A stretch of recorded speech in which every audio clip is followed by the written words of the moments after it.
punishments. Children are on fitrah. They have a better, they're closer to Jannah than you, bro. Like, Allah, don't eat those cookies, Allah will be very angry. No, He won't. I think you should teach children Islam early. But what you teach them in Islam is sensitive. And I've talked about this on different occasions. I'll briefly mention this to you, my own view. You're free to disagree with me. The stories of the prophets, most of them, like the story of Nuh alayhi salam, or the story of Musa and Fir'aun, or the story of Salih and Shu'aib alayhim salam, etc., or the story of Lut alayhi salam, a lot of those stories are not child-friendly. And the reason they're not child-friendly is because we have to understand a teacher teaches based on the student. Allah revealed these stories in the Meccan Quran because the people of Mecca were acting like the people of Nuh, and the people of Salih, and the people of Shu'aib, and the people of Lut. So Allah warned them about their behavior and let them know, I have seen this behavior before in these people, and you are acting like them, so you might end up like them. So those were the worst enemies of the Prophet that were being compared to previous worst enemies of prophets. And what happened with them? Our children are now being given these stories that are actually originally meant in that first context. Do you understand?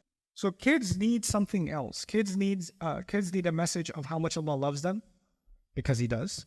Kids need a message of the story of Adam alayhi salam. That's really important. That's probably the most important. If they know nothing else, they should just know the story of Adam alayhi salam. And they should know the story of Ibrahim alayhi salam to a good extent. You can skip the sacrifice part until later on, because you understand that it's a child's brain. They can't process. Then they start looking at their dad funny. Right? But Adam alayhi salam's story, we should understand it well, and we should teach it well because it's important. Even early on, I've done 2 story night events on the story of Adam alayhi salam. You guys should watch it and do your own version of that for your kids. And for any people that are parents, my advice to you is learn to be theatrical. Learn to be a clown. Learn to be an actor. Learn to be a performer when you tell a story to your child. Don't tell a story in the most boring, uninteresting, once upon a time, there was a prophet. His name was Adam. Then he ate from the tree. Yusuf alayhi salam had 11 brothers. His brothers put him in a well. Your kid is listening going, put me in a well, please. Just...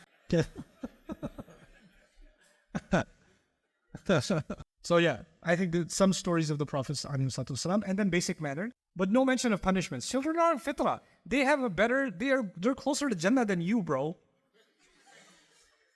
Like, Allah, don't eat those cookies, Allah will be very angry. No, He won't. No, He won't. Allah will be angry with you for telling the child that Allah will be angry for eating cookies. Because if this kid's brain isn't even fully developed yet, and you're saying Allah is going to punish you, Allah's going to get you, Allah's going to get you. And then mothers act like mothers are standing there, and behind them invisibly God is standing there. If you don't listen to me, Allah will be very angry. Where did you get this from? It's so self-righteous and it's so narcissistic, actually. It's very Fir'auni. You shouldn't do it. And then some people do this so much, they get used to it, and women in their older age are telling their daughters, if you don't have my dua, Allah will never give you anything good in your life. I checked with Allah, He told me, yes.